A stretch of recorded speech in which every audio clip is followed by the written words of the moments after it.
Gravity? You know, on the space station, I changed positions so many times, you would have thought I was running for president. So to those of you in the audience that do not appear to be aliens, I'd like to say good afternoon to you guys. The rest of you folks, I come in peace.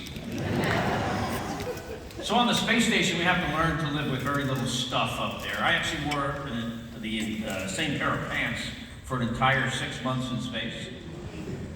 But I'm adjusting to life very well here back on Earth now. I've only been wearing these pair of pants for a month. So I apologize to you guys in the front row. You know, people often ask me, what is the best part about being an astronaut and having the privilege of flying in space? Because I do believe this job is a privilege. But what is the best part about it for you? Is it the launch, the landing? Is it floating around in zero gravity? Is it looking out at planet Earth, which is incredibly, incredibly beautiful? But what is the best part for you? And for me, all those things are great. But really what I like about being an astronaut is that it is a really hard and challenging job, a hard and challenging thing to do. And that's what I want to talk to you folks about today, is about doing the hard things, not the easy things. Anyone can talk about that. I want to talk about the hard stuff and how I was able to do that, a little bit in the United States Navy, but of course later at NASA. And for me, doing the hard stuff always involved having a goal and a plan to get there. It was about taking risks, being willing to make mistakes, at times even being willing to fail. It was about focusing on the stuff that I could control and ignore what I couldn't. It was about testing the status quo and about working as a team, because in my experience, when I was able to put all these things together, what I learned is that the sky is not the limit. Cliche, I know, right? But absolutely true in my case. So, actually there's kids in here. This is time for earmuffs for the kids. This is not the preferred path to success. But I told you the secret about my pants, and I'm going to share another one with you. And that is, when I was a kid growing up, I was a really, really bad student. And you might think that guy, you know, he's an astronaut, he must have been the overachiever, the smartest kid in the class. Not me. I was a kid that sat in the back of the room looking out the window or looking at the clock, just trying to make it go faster. Never in a million years did anyone believe that that kid from New Jersey could have become an astronaut someday. I didn't believe it. Never even thought I could work at NASA. I grew up in right down the road here, New Jersey, 1960s and 70s, the height of the Apollo space program. And the TV show I Dream of Jeannie. And because I didn't do my homework, I watched a lot of television. So space was something that was important in my life. I felt like it was something I was really, really interested in. But never did I think I could be an astronaut someday. I do remember, though, the first time I said I wanted to be an astronaut, I was in the first grade, in the boys' bathroom, standing next to one of my first grade classmates right in front of the urinals. We're doing what first grade boys do in there, both peeing on the floor. This kid turns to me and he says, "Hey Scott, what are you going to do when you grow up?" And I said, "I don't know, play baseball for the Mets." I was a Mets fan. And this kid turns to me and he says, "I'm going to be an astronaut." Thought how cool that sounded, so I said, "I'm going to be an astronaut too." And he says to me, he goes, "You can't be an astronaut because I'm going to be an astronaut." This was not my twin brother Mark, by the way. Also went on to fly in space. Actually, I think it would have been a better story had it. Wish I could find this kid today. Not to humiliate him or anything. Just kind of curious what he ended up doing, right? Probably played baseball for the Mets. Our dad was a police officer in our hometown, and he was one of these very stereotypical Irish cop guys you see on TV, 1970s, 80s.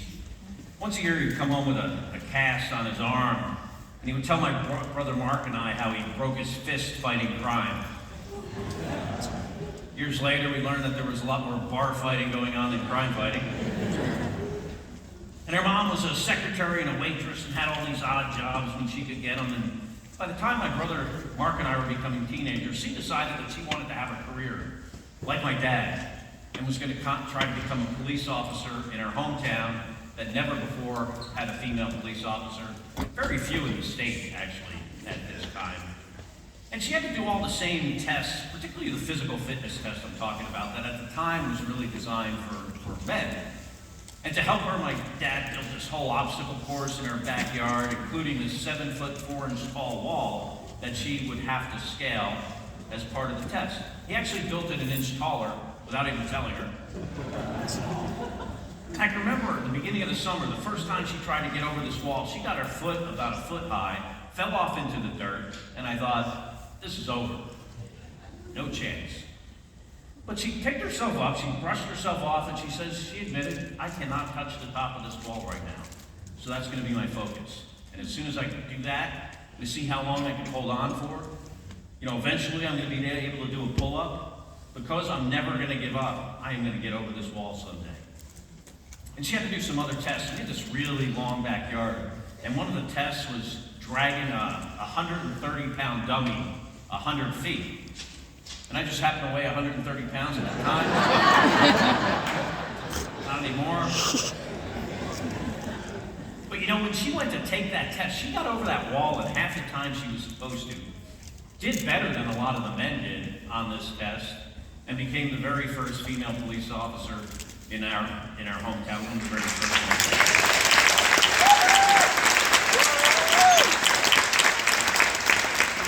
This is the first time in my life that I saw the power of having this goal you think you might not be able to achieve, a plan to get there, and working really, really hard at something that's important to you. And I always want to thank my mom for giving me that lesson early in life at 13 years old. Now, unfortunately, this did not inspire me to become a better student. And I still meandered through middle school, through high school, graduated from high school in the bottom half of my class. Not proud of that. Your mother's kids. Went to college because all my friends were going to college. I thought that was what I was supposed to do. But I actually went to the wrong school. Now, I don't mean I went to this college over here, thinking that maybe this one was a better fit for me. What I mean is I actually applied to and showed up at this college thinking that I was going to this other one. I am quite possibly the only person to ever go to the wrong school. And I get there and I say to my classmates, I'm like, hey, when's the football game? And they're like, football game? We don't have a football team. That's that other school in Maryland. And I basically was doing the same thing I did in, growing up in high school and don't know how to study, not doing well. Eventually I'm not even going to class anymore. I'm basically on that, first year track to first year college dropout. One day I'm walking across the college campus and I happen to just walk into the bookstore to buy gum or something. Not a book. I was not a big reader at the time, but I walk into this bookstore and I see this book on the end of the aisle on this shelf, and it's got this red, white, and blue cover and this really cool title. Made me pick it up. I read the back. I was interested enough in it that I took my gum money, bought that book, took it back to my dorm room, laid there for the next 3 days in my unmade dorm room bed, reading the stories of the fighter pilots that became the test pilots that became the original Mercury, Gemini, and Apollo astronauts. And the book was The Right Stuff by Tom Wolfe.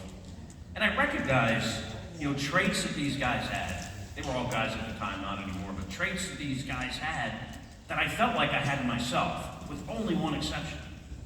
And that is, I couldn't do my homework or pay attention, was not a good student, but I thought, if I could just fix that one thing about myself, maybe I could go on and graduate from college someday. Maybe go into the U.S. Navy and be a pilot. Maybe if not the Navy, maybe the Air Force. Generally easier. No? Apparently no Air Force people in here. No, I like the Air Force. Generally. Maybe become a test pilot. Maybe quite possibly even an astronaut someday. And you might think, 18-year-old kid reads a book, decides he or she's going to become an astronaut. Yeah. That's a giant leap. But really, in retrospect, for me, what it was a bunch of much more smaller, manageable steps, just one built upon the other. Arguably, the first one being really hard. Not being a good student, working on my own, took me about a year and a half to fix that. But eventually I changed colleges, I changed majors, started doing well. About 5 years after I read Tom's book, The Right Stuff, I'm graduating from college with an engineering degree, a commission in the United States Navy, and I jump in my white BMW 320i and head down to Pensacola, Florida to learn how to fly airplanes. And the first thing I learned when I get there is I am not a particularly good pilot. You might wonder, how is that possible? That guy landed a space shuttle. How could he not be a good pilot from the beginning? But what I've learned throughout my career is how good we are when we start something has absolutely no relationship whatsoever with how good we can become at anything with hard work, persistence, and just never, ever giving up. And I know this. It's always been the case in my life. How good I am at something in the beginning is not related. And I know this for a fact because the guys that did well in flight school, the guys that had prior flying experience, none of those guys became astronauts. And I know this because I often see them at the front of Southwest Airlines. That joke got so much better since December. Southwest Airlines. Oh boy. Oh boy. Like I said, I didn't do great, but I did good enough to get assigned to fly jet airplanes, got my Navy wings. They assigned me to fly the F-14 Tomcat, which was, an airplane that people know about because it was, famous for being in Top Gun in the 1980s, a little bit more recently, but also famous for killing a lot of people. Now, I don't mean the people that flew the airplane like me. I don't mean the enemy, I mean the people that flew the airplane like me. In fact, a lot of my friends and colleagues, and almost myself on a number of occasions, the Tomcat was such a challenging airplane to fly. And the first time I took it to the ship to qualify, remember like yesterday, flying over this aircraft carrier, flying overhead, I put the landing gear flaps, hooked down, getting ready to make my first landing. And the very first arrested landing, I landed so low that the hook of the airplane actually hit the back of the ship. The ground down, the part that goes down to the water. And I slid into that first wire and I stopped. I raised the hook, started taxiing forward. I thought they were sending me to the catapult again to try a second landing. But they taxi the airplane to the side. The guys come out with chains, chain it down, shut the engines off, open the canopy, and jump out. And the instructor that grades the landings is standing right there. And the first thing he says to me is, "Are you sure this career is for you?" You nearly crashed, you disqualified, we are not letting you do this again. They put me back in the airplane, they sent me home. And I get back to the beach over the course of the next few weeks, meeting with the commanding officer of the squadron, and he says, we are not comfortable letting you do this again. We suggest you go fly a cargo airplane that will land on a runway, not a ship. Perhaps that'll be easier for you. And I thought about it. This was not on my path to becoming an astronaut someday, which was my ultimate goal. But I also thought, if I'm going to fail at something, I might fail at being the cargo pilot too. I didn't know anything about that. But if I'm going to fail at something, I might as well fail at something I think I can't achieve, right? Rather than something that's easier. At least this way I'll know forever what I was capable of accomplishing. And I think this idea of being willing to take risks in your life, professionally, personally, at times even being willing to fail, one of the most important lessons in our lives. I'm somewhat of a fan of Elon as an engineer, and one of the things he said, to his SpaceX folks when they were talking about landing a rocket vertically, he says, we're gonna do this and we're gonna fail. We're gonna fail often, we're gonna fail early, and we're gonna learn something from it. Taking risk and failing are some of the greatest lessons I have ever had in my life. So I convinced my commanding officer to give me a second chance. He said, if you fail at this a second time, you're not going to fly anything in the Navy. But I thought, I'm going to And to help me, the Navy teamed me up with a Rio like Goose in Top Gun, the guy that sits in the back. We practiced on land, and this guy was really good at helping guys that had trouble on the ship. And after a while, he says to me, he goes, a couple of weeks of practice, he goes, you know, you can fly this airplane okay, but what I notice about you is you're too comfortable with the status quo, he said. And I don't even think I'd ever heard that word before at the time. You're too comfortable with how things are. You know, things are always changing. We live in a very dynamic world. You're not making very, very small positive corrections all the time. And because you're not doing that, things are not just going to stay the same, they're going to get worse. You know, what he taught me is we always have to question how things are, always have to make them a little bit better. And if we don't do that, we're absolutely going to fail. So I went back to the ship. I didn't do great. Did good enough. Was not the greatest fighter pilot at first, but eventually I became pretty good at it. Good enough to apply to and get accepted to become a test pilot. And one day, like the guys in the right stuff, thinking, man, maybe I'm sort of on this trajectory to being an astronaut someday. Not exactly. One day I'm working in my office, and my office mate has a stack of papers, and I say to him, I said, what's that you're working on? Figured it wasn't a flight test report, it was too big. I said, what is that you're working on? He goes, this is my astronaut application. And I thought, that's cool. And I said to him, I go, well, when is that due? And he said, tomorrow. And I thought to myself, I don't even have the time to do this. I probably wouldn't do it anyway. I'm going to just fill out a one-pager. I'm going to send it down to NASA. It absolutely will get rejected, no doubt in my mind. But what's the harm, willing to take that kind of risk of rejection and failure? At least they would have seen my name maybe 10 years from now. They'd be like, oh yeah, I remember that guy. My twin brother, Mark, was a test pilot at the very same time, same place. But Mark had a much different path into the Navy than I did. Because when we went into high school, he went from being a student like me to getting like straight A's overnight, over the summer, and continued that throughout school. And a few years ago, I said to him, how did that happen? Like, what happened? How did you, just over the summer, become such a great student? And he says to me, he goes, you don't remember when Dad sat us down and started talking about the, alternative education, a vocational school for the two of us? And I was like, no. I don't remember that at all. Probably only because there was a squirrel running outside the window. Had it not been for that squirrel, I'm pretty sure I would have went to Harvard. So my brother's a test pilot at the same time, and he comes in one day and says, hey, Scott, NASA called me to interview to become an astronaut. And I thought how awesome that was. My twin brother, Mark, might be an astronaut someday. I thought it was really, really cool.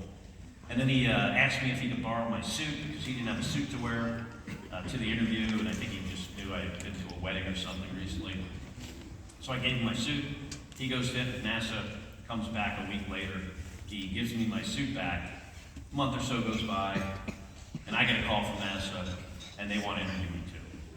And I'm shocked.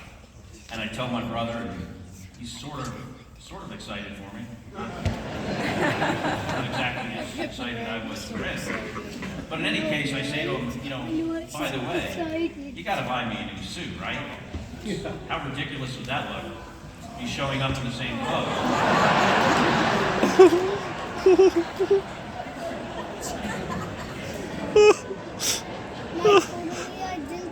The guy with the covetous mouth, by the way.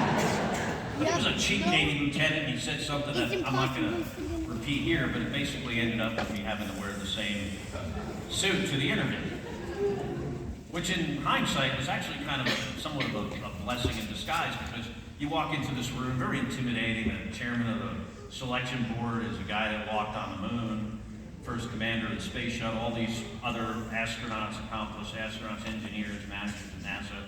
You get to tell your story first, get to talk first, basically. The first thing I say when I walk into the room is, this looks really familiar. You've seen this suit before. So So I have the only suit to get selected to be an astronaut twice. As my brother Mark would say, probably due to some kind of clerical error. But in any case, my brother Mark, me, 33 other Americans, and 9 international astronauts all show up in Houston, Texas in 1996 to learn how to fly the space shuttle, which is the most complicated aerospace vehicle ever built by far, no question. And for a kid that, maybe I had ADD or ADHD when I was younger, this was a really, really big challenge for me, learning how to fly the space shuttle. But I worked hard at it, 6 days a week for several years. And in 1999, I'm getting ready to fly my first flight into space, a mission to the Hubble Space Telescope as the pilot of that flight. The first guy in my astronaut class to fly, the first American. Almost 18 years to the day, of when I read Tom Wolfe's book, The Right Stuff, at 18 years old. I'm launching into space for the very first time. This was, Hubble was spinning out of control right before Y2K. Kids ever heard of Y2K? Maybe, probably not. Yeah, This is when your parents got really worried about a zero.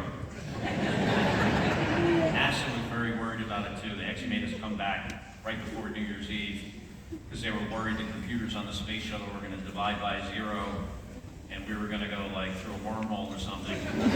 So we had to come home early.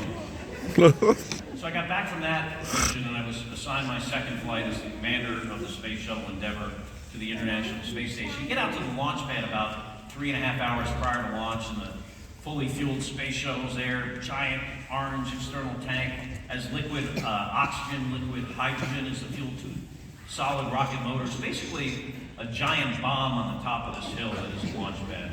The place is abandoned of people, except you and your crewmates and the few people and the closeout crew that get you strapped in. And you get in the shuttle about 3.5 hours prior to launch, and they strap you in tight.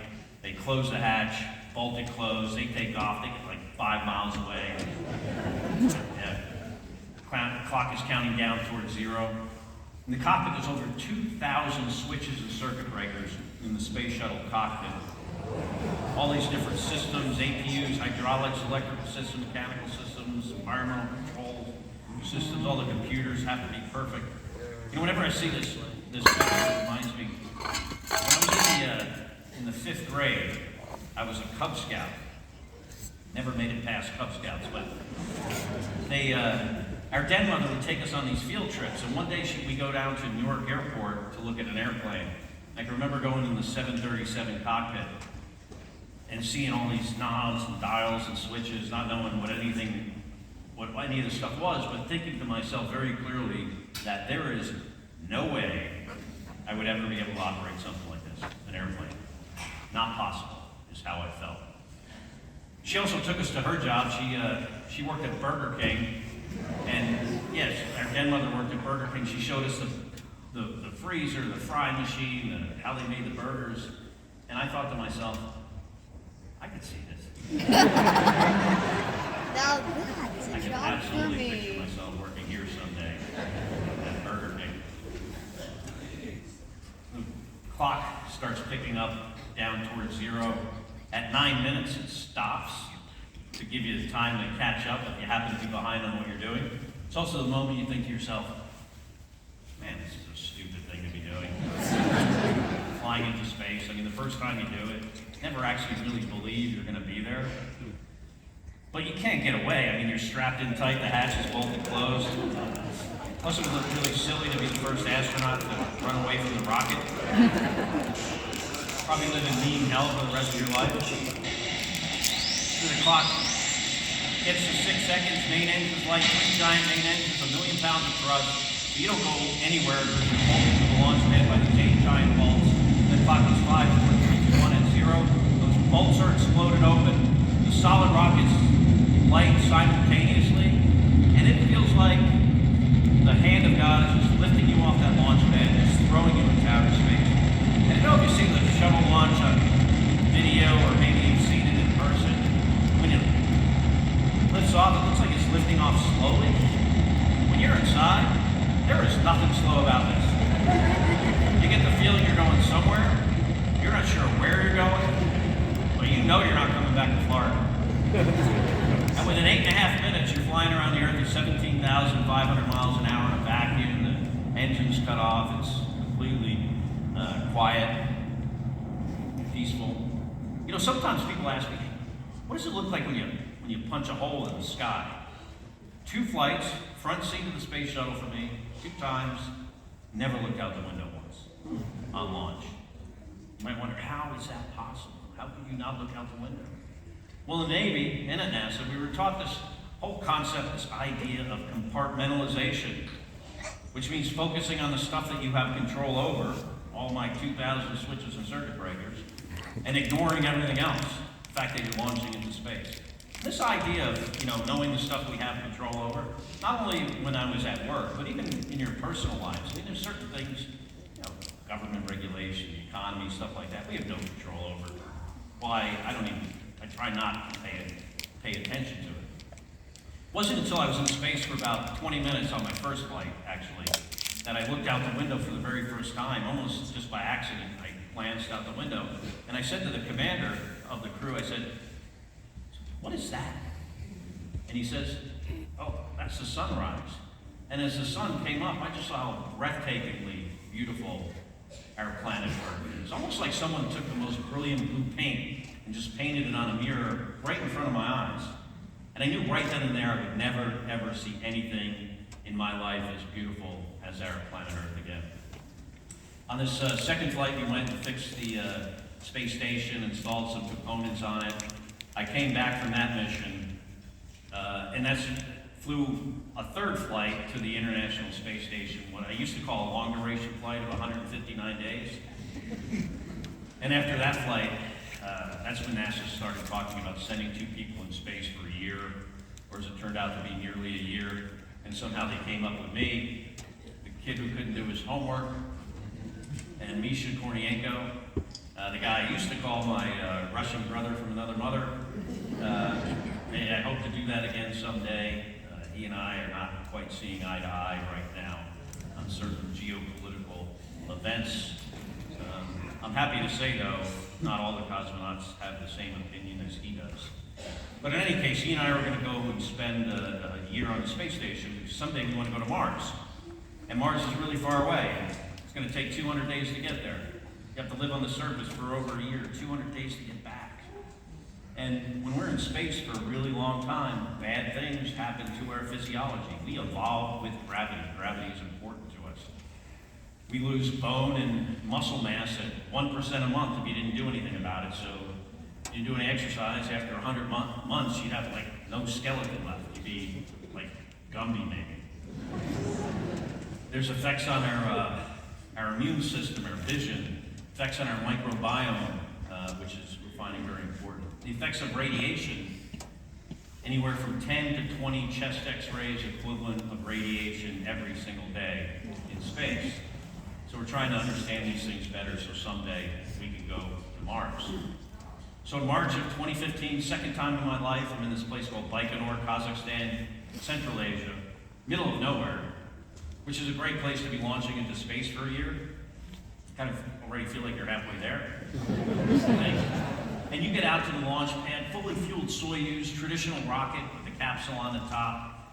Liquid oxygen, liquid kerosene is what it uses for fuel. And unlike in Florida, this launch pad is not abandoned of people. There's like 100 people milling around at the base of this rocket.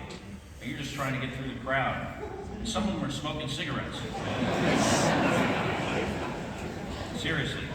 Smokers, fully fueled rocket. This is Russia. In retrospect, maybe makes a little bit of sense. So I want to get out of there as quickly as I can. There's like an emergency escape system on the top. It blows up. Get in this rickety old elevator. We go to the top. We get strapped into the Soyuz. It's about as small as it possibly can be. You can fit 3 grown people in there. You're elbow to elbow. Your knees are up to your chin. It's loud. It's hot. Painful, actually, sitting there for a long time. Visors fogging up. There's no countdown clock in the Soyuz, like in the space shuttle. I mean, this was a rocket that was designed to launch without people on it initially. After a while, you're like, okay, what time are we leaving? Is that like Moscow time or Baikonur time? About 3 hours passes, and eventually some guy just comes up on the radio in Russian and says, ignition. Just picture one of those smokers.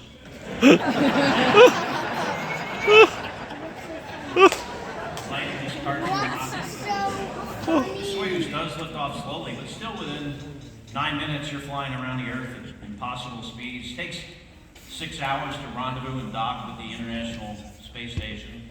Do a couple hours of leak checks, make sure there are no leaks after we dock. We open the hatch, and Misha and I, we float through this hatch together.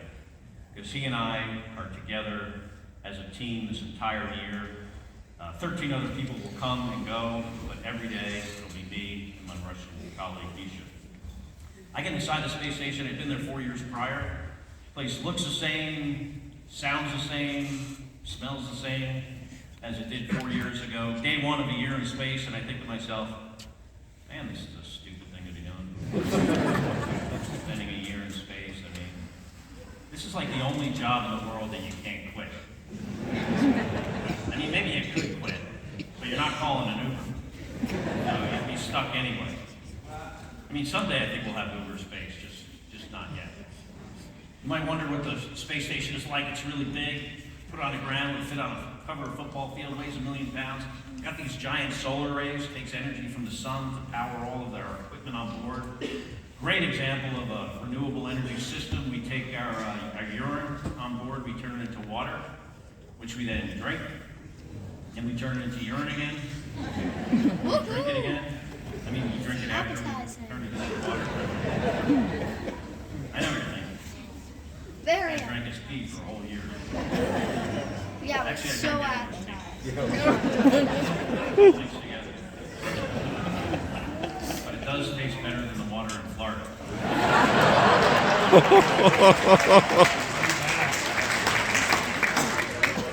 It's definitely something that you never find with somebody that loves water in Florida. You know, some of that water we make oxygen electrolysis, scrub the atmosphere, carbon dioxide. All these things we're going to have to know how to do very, very well if we're going to send people to Mars someday. If you're on the way to Mars and the toilet breaks and you can't fix it, you will die from a broken toilet. The space station is about the science, mostly. I mean, the science we do on board is the basic research that governments generally like to do because the return on the investment is so far in the future. Experiments in basic biology, chemistry, pharmaceuticals, material science, combustion research, medical experiments that we do, the experiments that we do on us as human research subjects, which one of those got a lot of attention, which was the experiment between my twin brother Mark and I called this twin study. Now, a lot of people thought this was a good experiment and he was a good control person for this experiment because he's an astronaut too, right? But if you consider, you know, he's only flown in space for like 50 days compared to my 500. That was always funnier when he was standing next to me. We used to do this together sometimes. He recently got a new job, so not anymore.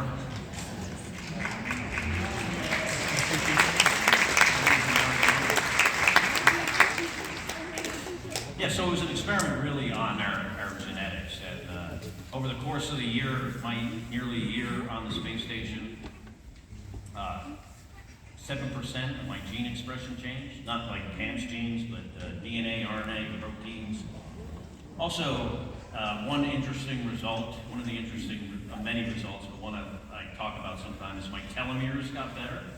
Our telomeres are the ends of our chromosomes, really an indication of our physical age. As we get older, they get shorter, more frayed. The hypothesis was me in space, all this radiation, stress, floating around. My telomeres got shorter, would get shorter compared to his. They actually got better, which was a surprise. NASA actually, the scientists initially thought maybe it was due to all the exercise and very controlled diet we do. But about 6 months after I got back from the mission, we learned that the Japanese space agency had a telomere experiment going on at the same time on these little tiny worms. And I never once saw those guys working out on the treadmill. or anything else. So there was actually more to it than that. And one thing we learned was, a certain amount of radiation can be good for your telomeres. It might be bad for something else, but good for your telomeres.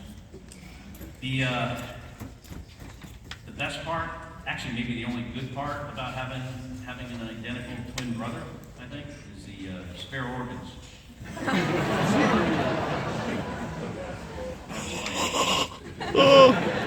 My organ donor. Had the opportunity to do a spacewalk on this mission. Never had done that before on my previous 3 flights.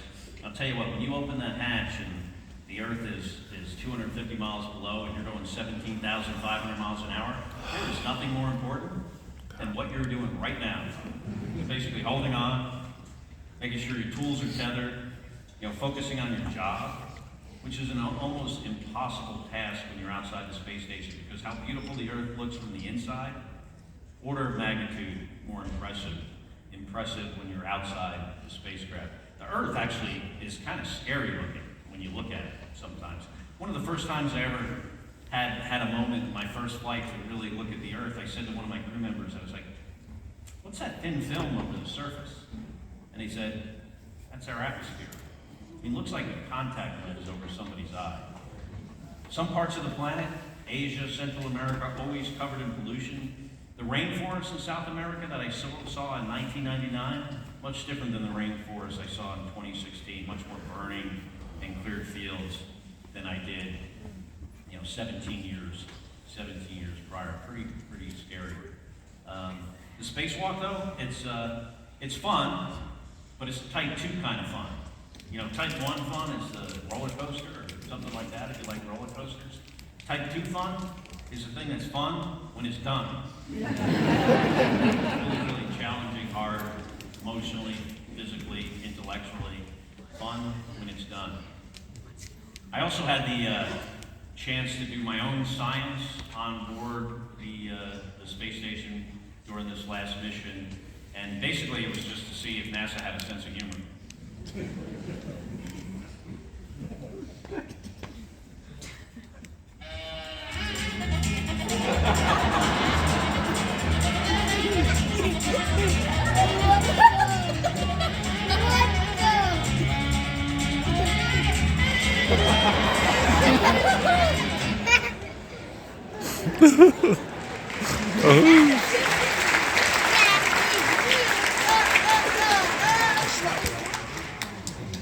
They did have a sense of humor. Sort of. I'm talking to my brother on the phone one day, and he says to me, he goes, "I'm sending you a gorilla suit." And I'm like, "Why?" It's like, there's never been a gorilla in space before. SpaceX blows up. I talked to him a couple days later, and he's like, "Sending you another gorilla suit." Mike, this guy's now a U.S. Senator, but actually we didn't smuggle the gorilla suit. That's urban myth. NASA knew it was coming up there. I don't think they knew my brother was going to send it to NBC News, but yeah, you might wonder why I would do this, right? Gorilla suit, very expensive laboratory. Well, sometimes I go to schools, and there's always that kid in the back of the room that was like me, looking out the window or looking at the clock, even when there's an astronaut talking to him. There is one thing people cannot look away from, I've learned. Gorilla in space. So on the space station, we spend about a third of our time, doing science, a third of your time, just taking care of the facility, like you might take care of your house, cleaning, changing filters, resupplying your pantry, as an example. About a third of the time fixing stuff that breaks. The space station can never come home, so you have to fix everything on board. The crew members are not only the scientist, the engineer, the commander, you're the IT person, you're the doctor, the lawyer, not lawyer, but doctor, dentist. I'm sure there's space lawyers. We had sea lawyers when I was in the Navy, so imagine someday we'll have space lawyers. But you have to do all these jobs, because the space station can, never come back. But still, after being there for nearly a year, we launched in March of 2015, came back in March of of 2016. We get back inside our Soyuz, get all strapped in, me and two cosmonauts. Told you it was small, right? Close the hatch, we undock, get about 5 miles away from the space station, and we fire the deorbit engine. It just slows us down by a few hundred miles an hour. Similar to how the space shuttle comes back, by the way. But the space shuttle is really big when you're re-entering the atmosphere. The fireballs are really far out in front of you or behind you. Risky, mind you. I mean, 3 of my astronaut classmates got killed on Columbia, along with 4 other friends and colleagues. But space shuttle's big, you know, it lands on a runway like an airplane, kind of more like driving a Rolls Royce down Park Avenue as compared to the Soyuz, which is a much more medieval experience, I would say. The Soyuz, when the engines shut off, the 3 sections are exploded apart, and you're in the middle capsule. Pretty soon you're hitting the atmosphere, and the heat shield is burning up, flying right by the window. The window gets burned to a crisp, it gets hot inside the Soyuz. The whole thing's kind of like going over Niagara Falls in a barrel, but while you're on fire. And as soon as you realize you're not going to die, it's the most fun you've ever had in your entire life. Parachute opens, thrown around like crazy, and then parachute kind of calms down, billows out, and you drift gently back down to planet Earth.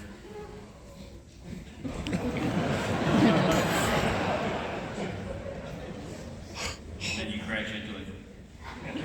My cosmonaut friend lost his spleen during a normal landing on the Soyuz. Pretty big plane crash. Or car crash. Within 15 minutes, the Russian rescue forces are all surrounding you. They open up the hatch and fresh air rushed inside. It smelled like the first time I'd ever breathed fresh air in my entire life. Is how I felt at that moment. I didn't feel great. I felt nauseous and sick. They pulled me out, though. I had this big smile on my face, only because I was trying to look better than the 2 Russian guys I was with. I was hoping for an Academy Award nomination for this performance. I understand they sometimes make mistakes. Yet within 20 minutes, they take us to a tent that's set up nearby and do a bunch of medical tests, including see how you walk for the first time after a year.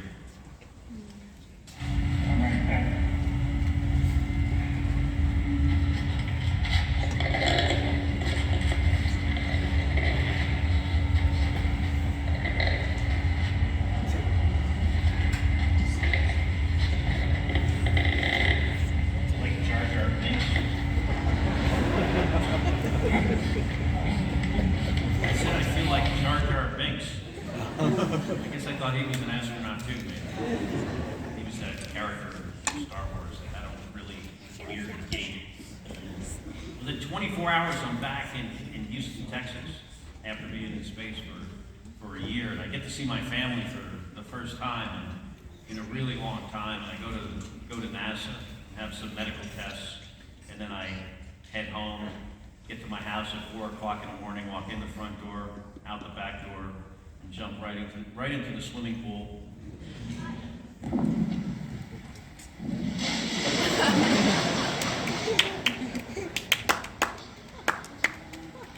Oh, man, that feels good. And one of the many things that Misha and I crave, but one of the main ones is getting in water. You don't have any water around you for such a long time. But I quickly got like hypothermia from that, even though the pool was heated, because I'd not felt any water in such a long time. But I came back inside my house. I had a beer and apple pie that were not only sent from the White House, but both actually made there. I took a shower for the first time in a year, slept in a bed.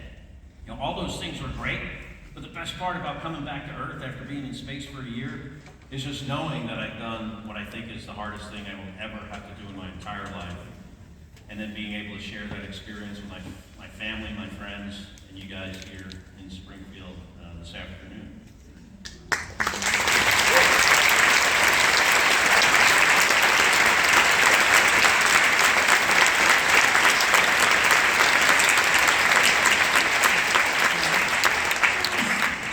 Yeah, I didn't feel great.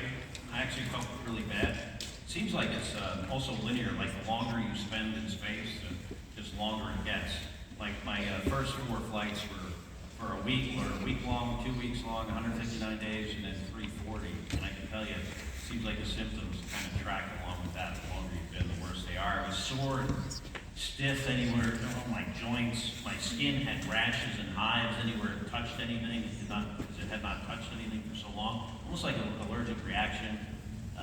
Nauseous, dizzy, tired. I would stand up and my legs would swell up like water balloons.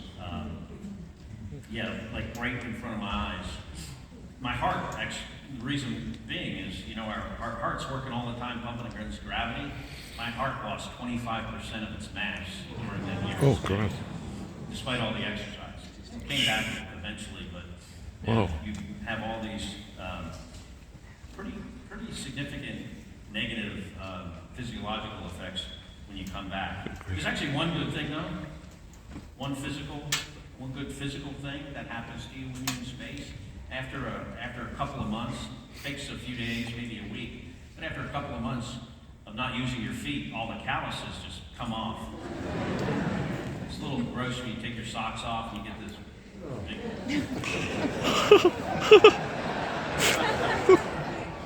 If you're ever in space for a long time, don't take your socks off around your crewmates. Bad manners. But eventually you have baby feet. I mean, like a real baby. After my first long flight, no one knew who I was. I went to one of these massage places a few days after I get back. Into the massage, they sometimes rub your feet.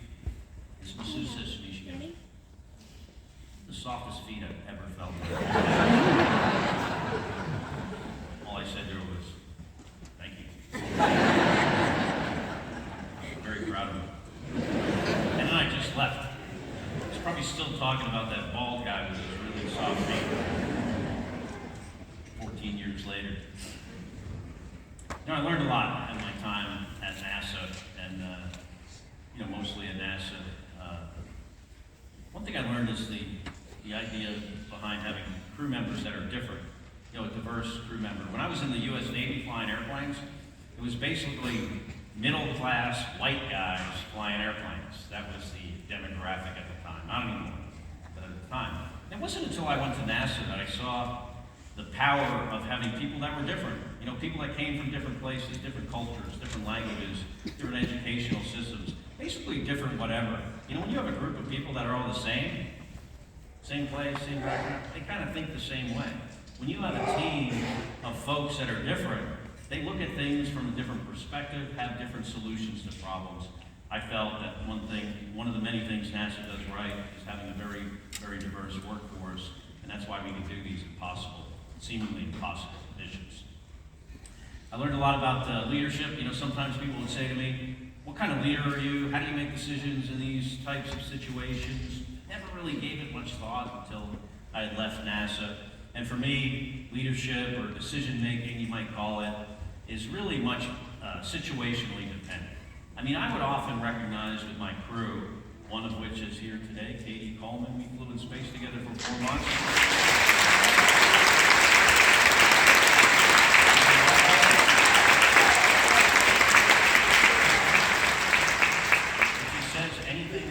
Tonight is wrong. Don't believe her.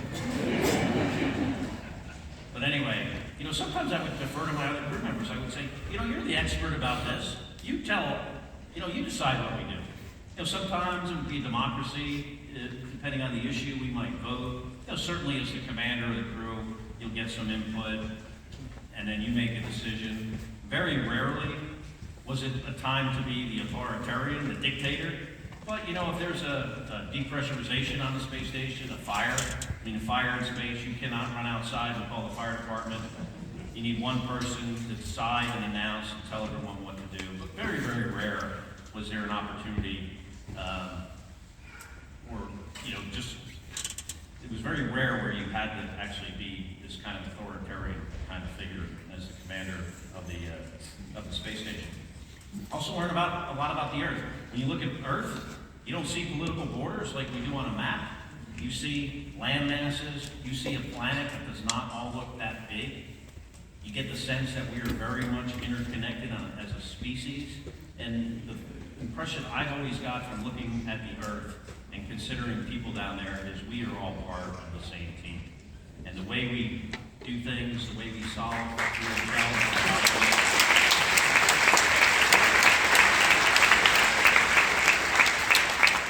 is clearly with teamwork. I think, space flight is probably the biggest team sport there is, and that's also one of NASA's real strong powers, is the ability to put these strong teams together. And I'm not just talking about the people that I flew in space with, but the thousands of people around the world that are just as responsible for making these missions work.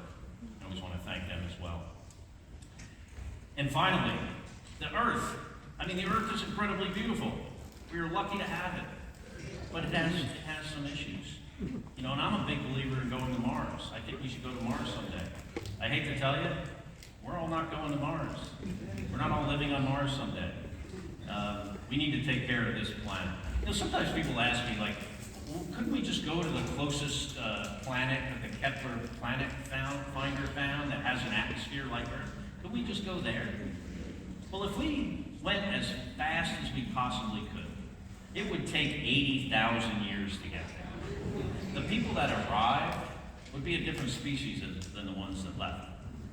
They'd be like Gumby with really soft feet, maybe. We gotta take care of Earth. When I was leaving the space station for the last time, and keep in mind, this is a place that I worked most of my adult life on the ground, lived on it for over 500 days, and I'm looking out the window at the part of the truss that I can see that holds the solar arrays, and I'm thinking, we built this 1 million-pound structure while flying around the Earth at 17,500 miles an hour in a vacuum, in extremes of temperatures of plus or minus 270 degrees, built by an international partnership of 16 different countries, different languages, different cultures, different technical ways of doing things, connecting these modules together, some of which had never touched each other before on Earth. The first time they are seeing each themselves is they're being put together while flying around the planet by astronauts and cosmonauts in almost impossible to work conditions. At this space station, this is the hardest thing we've ever done. Harder than going to the moon, in my opinion. And if we can do this, we can do anything. If we want to go to Mars, we can go to Mars. If we want to cure cancer and put the resources behind it, we can do that. Fix the challenges we have with the environment, challenges we have in this country, maybe challenges in your own professional or personal lives. After spending a year in space, I was absolutely inspired that if we can dream it, we can do it. If we have a goal and a plan, if we're willing to take risks, make mistakes, at times being willing to fail, if we focus on the things that we can control and ignore what we can, if we test the status quo and we work as a team, because teamwork makes the dream work. We can choose to do the hard things, and if we do that, then the sky is definitely not the limit. Thank you very much, ladies and gentlemen.